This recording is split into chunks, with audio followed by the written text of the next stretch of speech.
Olá pessoal, tudo bem? Então, estou gravando este vídeo aqui para analisarmos um pouco sobre as migrações internas no Brasil, suas causas e consequências. Então, este primeiro slide mostra os principais ciclos que ocorreram no Brasil e o que motivou cada século as pessoas migrarem para essas regiões. Então, primeiramente, verificamos aqui no século XVI e XVII, onde aconteceu o ciclo da cana-de-açúcar, ou seja, muitos migrantes, né, foram para essa região nordeste para desenvolver a cana-de-açúcar, que foi bastante explorada naquele período. Posteriormente, a cana-de-açúcar começou a entrar em decadência por outras concorrências e outros motivos, né? Outras atividades econômicas, e no século XVIII surgiu o ciclo do ouro na região de Minas Gerais, onde se explorou muito ouro durante esse período, e também o ciclo do algodão na região do Maranhão, lá no Nordeste. Foram os dois ciclos principais que impulsionaram diversos imigrantes a irem para essas regiões aqui devido a essas atividades econômicas. Depois começaram a entrar em decadência estes ciclos e no século XIX surgiu o ciclo da borracha, onde muitos imigrantes de diversas regiões foram para a Amazônia para explorar a borracha através da seringueira e explorar essa atividade econômica durante um período, e também na metade do século XIX começou a exploração do ciclo do café na região sudeste, onde foi a base da industrialização que a gente estudou mais no começo do ano. Então, estes foram os principais ciclos econômicos que motivaram diversos imigrantes do Brasil a irem para essas regiões. Agora, no próximo slide, vamos verificar sobre as migrações internas no Brasil, em relação à migração rural-urbana. O que motivou o êxodo rural, né? Então, houve grande urbanização a partir da década de 60 e os motivos foram os seguintes: mecanização da agricultura, a agricultura começou a se modernizar e obter mais máquinas agrícolas muito mais rápido, a concentração de terras, concentração fundiária, onde determinados proprietários de terra concentraram grandes propriedades agrícolas, a falta de uma política agrária para melhor distribuir as terras no Brasil, e muitos acabaram indo para as cidades, falta de incentivo aos produtores rurais, que até hoje não possuem muito incentivo de crédito e acabam desestimulando e indo para grandes centros urbanos, a esperança de melhores condições de vida na cidade, né? Buscarem melhores empregos, melhorar de vida, e o excesso de mão de obra. Muitos buscavam região sul e sudeste para buscar melhorar de vida, embora a concorrência fosse alta, né? Mas a oferta de empregos também era grande, no período onde tinha grande desenvolvimento de indústrias. E a reação dos proprietários rurais ao Estatuto do Trabalhador Rural, que não privilegiou muito eles e acabaram tendo mais motivos para irem para as cidades.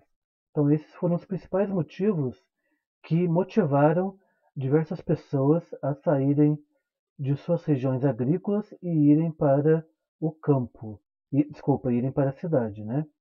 Em relação aos movimentos pendulares, o que são? São movimentos diários de vai e volta, onde os trabalhadores migram de uma região a outra diariamente para trabalharem.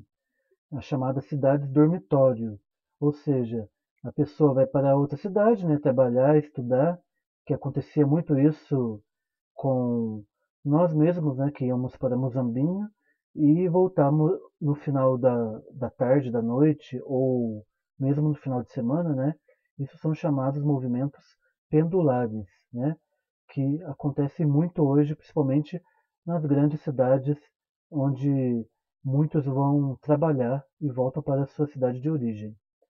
Depois temos a transumância, que são movimentos sazonais, de acordo com determinados períodos de estações do ano, onde, por exemplo, moradores do Nordeste migram para o Sudeste para trabalhar nas lavouras agrícolas ou para trabalhar em determinadas indústrias que contratam em um determinado período e depois demitem, né, porque diminui a produção.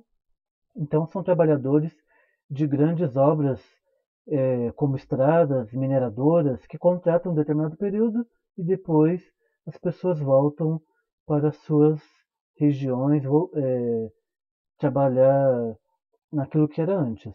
Então, são migrações geralmente internas no Sudeste, motivadas pela seca, e as pessoas vão buscar outros locais para plantar, para poder ter melhores condições de vida. Então a pessoa vai e na época da chuva ela acaba voltando para a sua região. Então são alguns elementos de movimentos sazonais. Então no Brasil ocorreram algumas correntes migratórias e a gente pode dividir isso em três fases. Primeiro, de 1808 a 1850, depois de 1850 a 1930 e depois de 1930 até o período atual. Então vou falar um pouquinho das características de cada fase aqui. Então a primeira fase, que foi de 1808 a 1850, ocorreu num período que o Brasil já recebia portugueses e escravos africanos aqui no Brasil. É, coincidiu com o período da família real, né, em 1808, que teve um incentivo para a vinda de diversos imigrantes. Então foi um período de basicamente de 1808 a 1824, onde vieram muitos suíços, alemães para o sul, Espírito Santo, e são imigrantes europeus que desenvolveram atividade agropecuária na região sul. Então esse período foi da primeira fase. Depois temos a segunda fase, que foi de 1850 a 1930, com o fim da mão de obra escrava, com a Lei Áurea, né, da Princesa Isabel, na cultura cafeeira, em 1850, houve incentivo da vinda de diversos imigrantes europeus, principalmente italianos, onde o país de origem não estava muito bem, e eles vieram trabalhar nas lavouras aqui na região sul e sudeste durante 1850 a 1930. E a terceira fase, de 1930 até o período atual, ocorreram diversas revoltas, é, ocorreu a Segunda Guerra Mundial também, e isso acabou interferindo em diversos fluxos migratórios. Muitos imigrantes, né, de países europeus vieram para as Américas e para o Brasil. Muitos japoneses vieram para cá também, porque o país não estava muito bem, né? Acabou sendo derrotado na Segunda Guerra Mundial. E alguns países vizinhos latino-americanos acabaram migrando para cá também, principalmente haitianos, bolivianos, que até hoje o fluxo destes imigrantes é bem constante aqui no Brasil. Então, outro slide mostra aqui, né, que alguns imigrantes asiáticos também têm um fluxo muito grande aqui no Brasil, chineses, coreanos e africanos também, né? Alguns angolanos, moçambicanos, nigerianos e os sul-americanos que eu já falei que costumam vir bastante para o Brasil. Embora com essa pandemia, né, agora os fluxos migratórios vão diminuir bastante e não vai ser tão constante como era antes. Alguns países vão enfraquecer, outros vão fortalecer, né? Vai mudar bastante essa questão da migração. Em relação à migração de brasileiros para o exterior, né? No final do século XX, o Brasil torna-se zona de repulsão populacional. Muitos buscam melhor qualidade de vida nos Estados Unidos, Portugal, Espanha, e há um fluxo muito grande de brasileiros para essas regiões. E para o Japão também, aqueles que têm descendentes. Na década de 80 a 90 acontece uma recessão econômica muito grande aqui no Brasil, né? A década que a gente chama de década perdida, comparada com o ano atual que a gente está vivendo, né? Onde acontece grande desemprego, queda de renda, e isso impulsiona muitos brasileiros a migrarem para outros países. E será que isso vai acontecer novamente? Talvez não, né?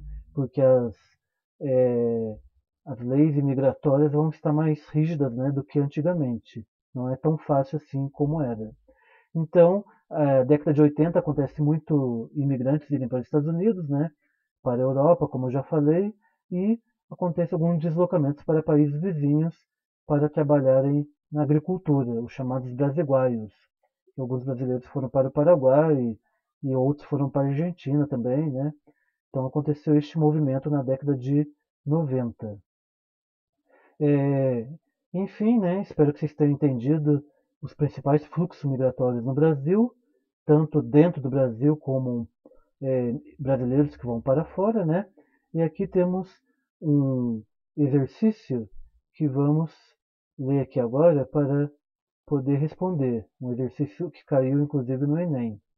Então, o primeiro exercício, ele fala dos moradores de Andalásnes, na Noruega, que poderiam se dar o luxo de morar perto do trabalho nos dias úteis e de se refugiar na calmaria do bosque aos fins de semana, e sem sair da mesma casa. Bastante achar uma vaga para estacionar o imóvel antes de curtir o novo endereço. Uma vez implementada, essa proposta afetaria a dinâmica do espaço urbano, por reduzir a intensidade do seguinte processo.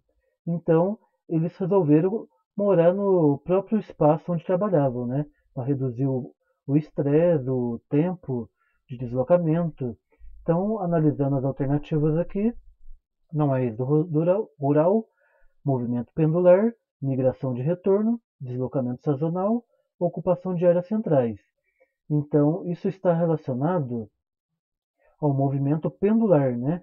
O movimento que eles faziam de ir e voltar é, durante o mesmo período para para a sua casa, né? Seu local de moradia.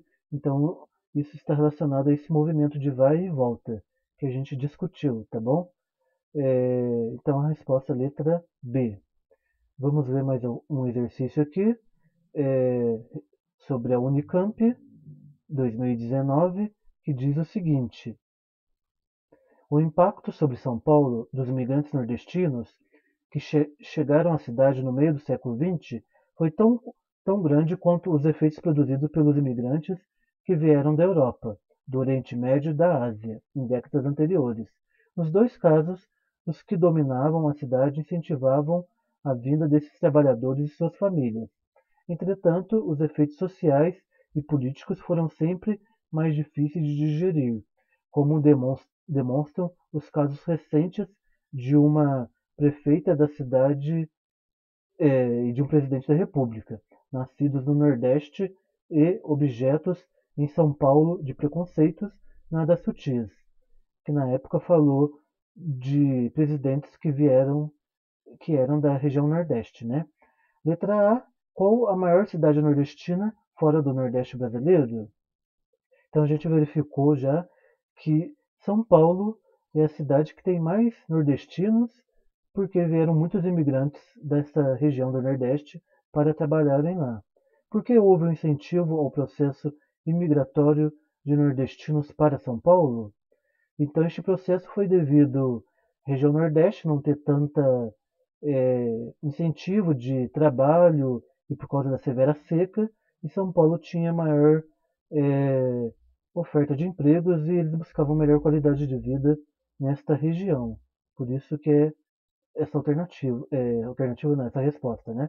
Letra B, quais os principais determinantes sociais e econômicos do processo migratório de nordestinos para São Paulo em meados do século XX? Então, o que impulsionou, né, os nordestinos a irem para São Paulo? Então, tem a ver com o que a gente já estudou sobre indústrias, né? O grande desenvolvimento industrial que precisava de mão de obra para poderem trabalhar, né, em diversos tipos de indústrias, e aí os imigrantes foram muito bem-vindos e recebidos para poderem trabalhar. Diferente de hoje, que diminuiu bastante, né, as diversas indústrias em São Paulo, onde muitas foram para o Nordeste hoje, né, que tem grande atração de indústrias e muitas estão voltando para lá, que é o que a gente chama de migração de retorno. Então espero que vocês tenham entendido, né, estes dois exercícios de exemplo E qualquer dúvida, me procurem no Meet, né?